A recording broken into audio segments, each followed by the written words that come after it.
Hey, salut à toutes, salut à toutes, c'est Coco et on se retrouve pour une petite review de scan, la première sur le scan 8 des Naruto Gaiden. Alors ça faisait longtemps que j'avais envie de faire des reviews de scan et vu que la chaîne a repris, j'en profite, le scan Naruto est sorti aujourd'hui donc on va faire une petite review. Alors c'était un scan qui ma foi était plutôt pas mal malgré qu'il ne constitue pas une grande avancée dans l'histoire, mais avant de commencer la review de ce scan, on va d'abord faire un petit récapitulatif sur les Naruto Gaiden et de son histoire pour les gens qui connaissent pas l'histoire et qui regardent cette vidéo, mais qui sont très peu, je m'en doute. Donc voilà, on va faire une petite récap des scans précédents, juste pour qu'on se remette à zéro, vu que j'ai pas commencé aussi les scans, les scans dès le début. Alors les Naruto Gaiden, c'est la suite du manga Naruto. C'est un peu évident quand même.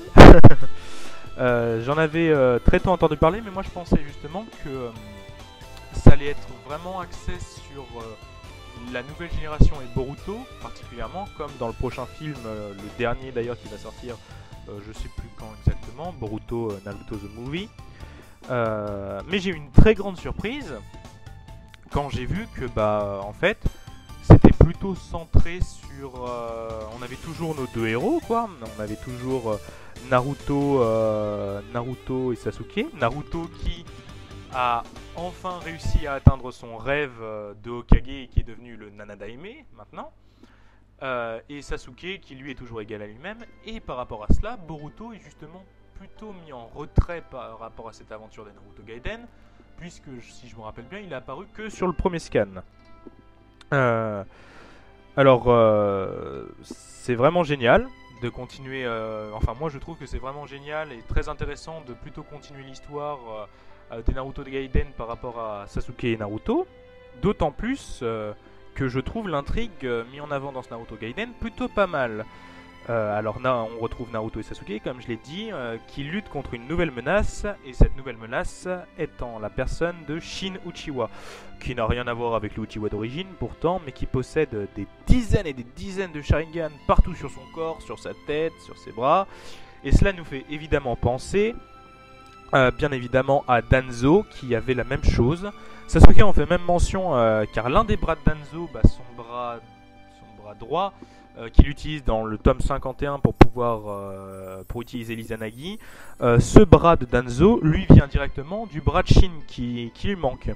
Et enfin, on a une nouvelle révélation par rapport au scan précédent, quand on apprend que Shin est l'élève, ou plutôt on pourrait dire, oui c'est plutôt ça, une expérience de notre vieil ami Orochimaru, enfin ami, on peut peut-être pas parler de ça comme ça, et qui le voilà de retour. Et ça, c'est ce que j'adore particulièrement dans les Naruto Gaiden, et je le prends un peu comme ça, c'est que Masashi Kishimoto, à la fin du tome 72, enfin il n'est pas encore sorti chez nous, mais au Japon c'est le cas, dans le tome 72, on sent que la fin elle est un peu bâclée. Bon, moi comme je l'ai fait savoir, quand même, c'est une fin qui aurait pu quand même être mieux, mais qui m'a un peu déçu, mais pas totalement, quoi. Je suis tellement... Bon, ça c'est mon point de vue un peu fanboy. Mon point de vue un peu fanboy, vu que j'ai un peu pardonné par rapport à ça. Mais c'est vrai que j'aurais aimé voir beaucoup d'éléments mis en avant dans les Naruto, et Masashi Kishimoto dans les Naruto Gaiden, justement, j'ai le sentiment qu'il essaye de résoudre ou de développer quelques éléments qu'il n'avait pas eu le temps de terminer, notamment la présence d'Orochimaru, le cas d'Orochimaru, parce qu'à la fin de la guerre, il disparaît comme ça et on ne sait pas ce qu'il devient, alors que quand même c'est un putain de connard, il faut le dire. L'équipe Taka, Suigetsu, Jugo, Karin, on ne sait pas non plus ce qui était devenu, et Yamato, et toutes ces personnes-là, mis à part Karin qu'on ne voit pas en personne, mais on en a mention, mais toutes ces personnes-là, même Yamato, on les voit dans le scan précédent et on sait un peu ce qu'ils sont devenus. Et ça, franchement, ça m'avait énormément plu. Donc voici une récap très très rapide de la première intrigue des Naruto Gaiden, le cas de Shin Uchiwa. Mais il y a une deuxième intrigue et que je trouve très intéressante, c'est le cas de Sarada Uchiwa. Il s'agit de la fille de Sasuke et de Sakura. Pourtant, dès le début, en voyant l'annonce des Naruto Gaiden, on faisait le rapprochement que le physique de Sarada nous faisait tout de suite penser à à faire le rapprochement avec Karine, qui est une ancienne membre de l'équipe de Takatsu Sasuke. Mais il n'y a pas que nous qui nous en rendons compte. Sarada elle-même dans l'intrigue se rend compte elle-même. Et Naruto Gaiden, c'est dans cette deuxième intrigue, tourne également dans cette quête des origines que cherche Sarada, qui souhaite retrouver son père pour en savoir plus, mais aussi savoir un peu ce que c'est que cette intrigue, savoir un peu ce que c'est que cette histoire de Sakura, c'est peut-être pas sa vraie mère. Et là, on a le coup de massue dans le dernier scan, où Suigetsu, qui est de retour également, fait une analyse ADN de Sarada, et le résultat tombe. C'est Karine, par le résultat ADN, est bel et bien la mère biologique de Sarada. Un véritable coup de massue, et comme on pouvait s'y attendre, Sarada presque immédiatement entre dans tous ses états. Arrive alors Naruto, qui va avoir la lourde tâche de l'aider à se sortir de ce malheur dans lequel Sarada est en plein dedans. Elle est méga triste, mais bon, on connaît les pouvoirs aussi de motivation, de rassemblement de Naruto, donc on peut lui faire confiance. Donc voilà, c'était un très bref récapitulatif des 7 premiers scans des Naruto Gaiden. Et notamment, cette fin me permet de faire une superbe transition pour ce que vous attendez tous, le 8ème scan, justement qui va traiter de comment Naruto va faire pour aider Sarada à sortir de sa tourmente. Alors comme je vous l'ai dit, c'est un scan qui est très intéressant, j'ai bien aimé, mais qui n'a pas une réelle... qui ne fait pas avancer comme un full intrigue, mais qui a quand même une bonne importance. Donc Sarada était sous le choc, et on le voit notamment dans le dernier scan parce qu'elle arrive à activer son Sharingan. Là on voit aussi dans ce scan là qu'elle tient de Sasuke, parce qu'elle est à peine devenue Genin que elle décide de déserter le village pour en savoir plus. Et donc là on voit bien que elle tient de Sasuke, et je crois que c'est une famille, parce que Sasuke a voulu déserter, maintenant c'est sa fille. Je crois que tout le monde dans les futures générations de Sasuke, tout le monde va menacer de déserter le village, je crois. S'ensuit alors une discussion entre Naruto et Sarada. Sarada qui n'est pas très disposée à écouter les arguments du Nanaime. Elle finit même par lui balancer un putain d'ultimatum en lui disant comment pouvez-vous comprendre ce que je vis. Et au moment où elle a dit ça, j'ai pas pu m'empêcher de me dire dans ma tête, ah ma petite, toi tu sais pas ce qu'il a traversé pendant toute sa vie, et on le sait tous. Naruto, lui, il a été orphelin. Même s'il a pu rencontrer ses parents dans diverses situations dans l'aventure des Shippuden. Et d'autant plus, jusqu'au tome 48, il n'a eu de cesse d'être tout seul, car il a été rejeté par tous les habitants du village à cause de Kyuubi qui a été enfermé en lui. Et cette pensée prend forme chez nous, mais elle prend forme aussi notamment dans le scan lui-même par rapport au flashback, le flashback qui suit la première discussion de Sarada et Naruto. Un flashback que j'ai trouvé super nostalgique surtout, puisqu'il renvoie au tout premier chapitre de Naruto, le tout premier, où on revoit sa discussion avec Mizuki, sa relation avec Iruka lorsqu'il est enfin admis en tant que Genin, mais aussi un peu plus tard, ça c'est dans le tome 25 si je crois, la relation où Naruto parle à Sasuke en disant qu'Iruka c'est un peu comme son père, et lui Sasuke c'est un peu comme son frère. Mais ce flashback a encore plus d'importance dans les Naruto Gaiden, parce que, pour moi, je trouvais que à la fin des Naruto et le début des Naruto Gaiden, vu qu'il y a une ellipse de 10-15 ans entre les deux, j'avais l'impression que l'aventure Naruto qu'on avait vue à travers les mangas, en fait elle était un peu remise en cause, et qu'en réalité ça apparaît comme une infime partie dans la vie du personnage, une partie qui est pourtant fondamentale, mais qui est un peu délaissée. On a l'impression que le personnage il va vivre sa vie à partir de maintenant, et que c'est plus qu'un lointain souvenir, qu'il n'en a plus rien à foutre.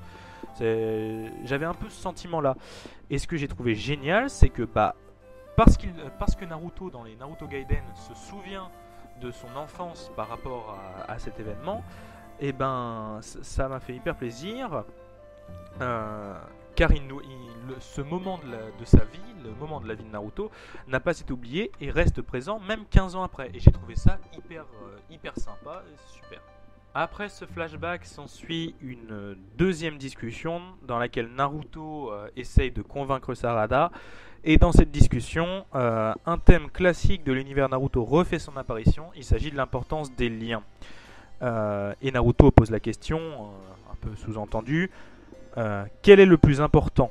Quel est le lien le plus important? Le lien du sang ou celui du cœur? Celui de Sasuke et d'Itachi ou celui de Naruto et Sasuke dans les Shippuden? Et enfin dans les Naruto Gaiden, le lien le plus important, c'est la mère biologique qui est Karin ou la mère de cœur qui est Sakura et qui l'a élevée pour Sarada. S'ensuit alors une réflexion de Sarada par rapport à cette question. Et cette réflexion, elle réapparaît dans un nouveau flashback. Il y a eu pas mal de flashbacks dans ce scan.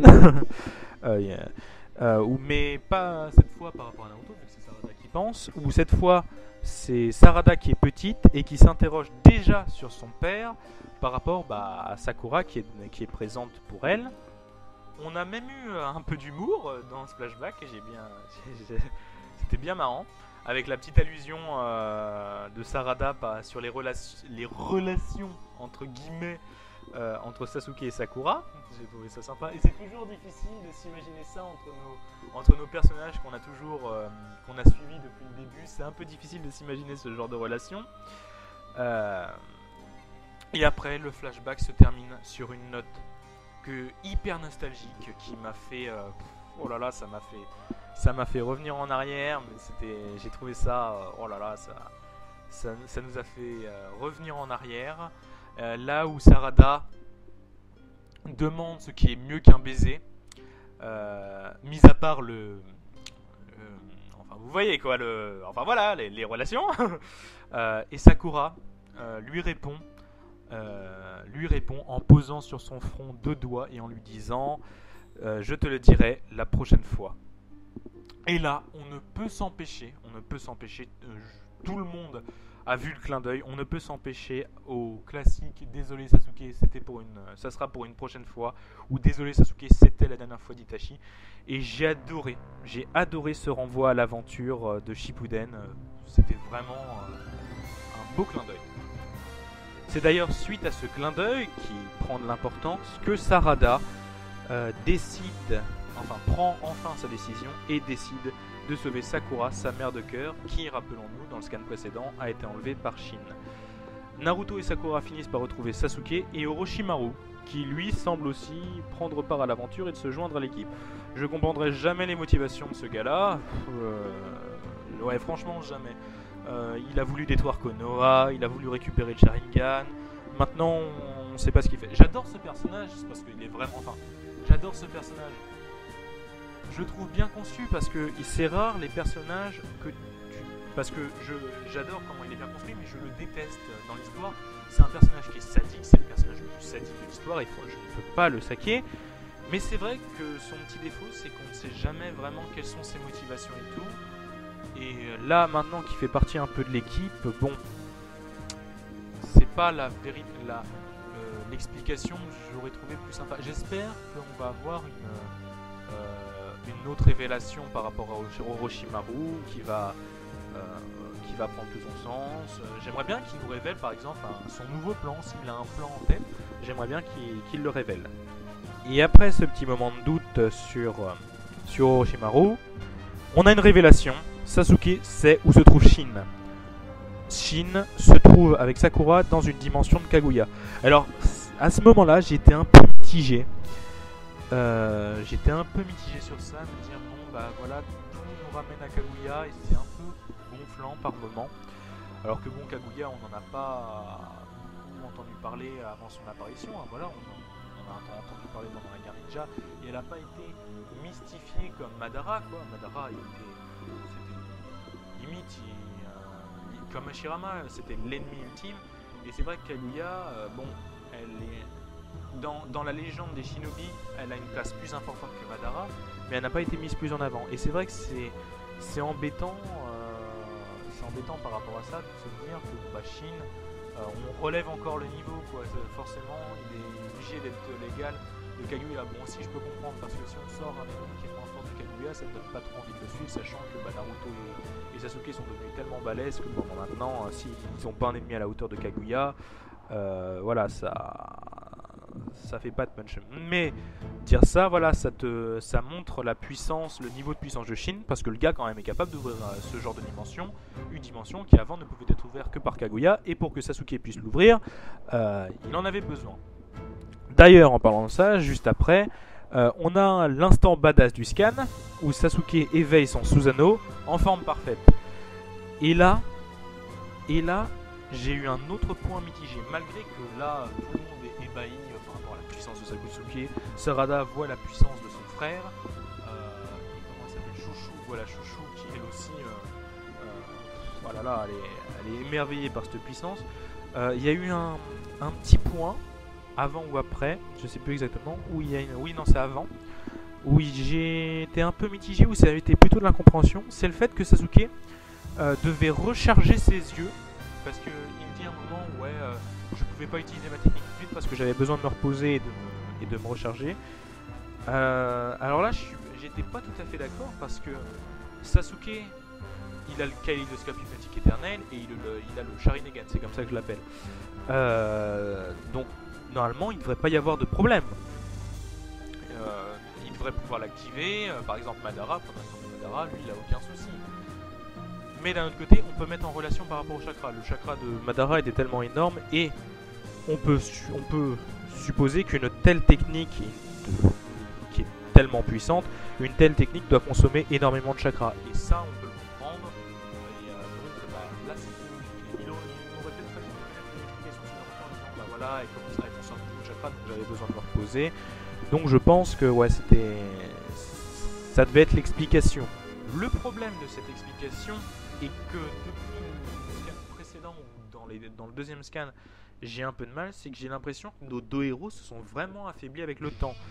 Je le pense également, voilà, comme j'ai dit par rapport au scan précédent, avec Naruto, se prend un sabre lancé par Shin et qui se le prend, je trouve, un peu facilement, même si on a une petite explication où t'as Kyuubi qui dit ouais, à force d'être resté sur toute ta paperasse, tu t'es un peu vieilli, mais voilà, c'est quand même le Nadaime, ce sont les deux héros de la guerre du Shinobi. Bon, je trouve ça un peu dommage, enfin bon, je sais pas trop quoi en penser. Dites-moi d'ailleurs justement dans les commentaires ce que vous en pensez du scan, justement, j'aimerais bien savoir ce que vous en pensez. Et alors finalement le scan se termine sur Shin qui menace de tuer Sakura et tous ceux qui sont défenseurs de la paix. Alors ça c'est vraiment un thème récurrent dans Naruto, le comment apporter la paix, voilà, le cas de la paix.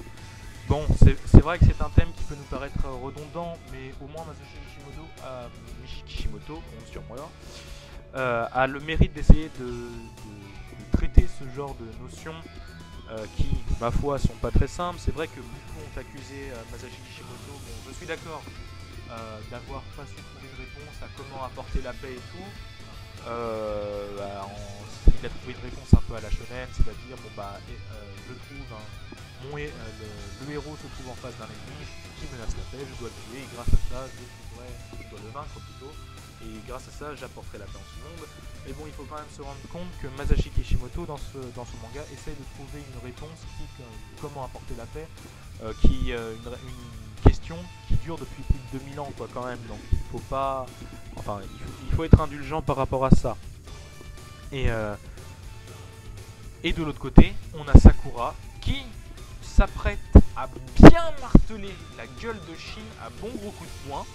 Et je pense que dans le prochain scan, on va avoir pas mal de bastons, malgré qu'on n'a aucune information réelle par rapport au but de Shin. Et ça, c'est un autre point que j'aimerais qu'il soit un peu approfondi. Enfin bon, il y a beaucoup de choses que vous voulez que j'aimerais qu'ils soient approfondis, mais bon, on a encore le temps, il y a encore des scans, malgré que ça va pas durer très longtemps, mais c'est parce que je veux vraiment que tout soit...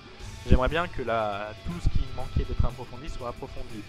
Et par rapport à Shin, la motivation de Shin, bon bah voilà, il veut restaurer la paix. Au tout début des scans, il dit qu'il veut se venger, enfin il veut venger la mort d'Itachi par rapport à Sasuke qui l'a tué dans le tome 43.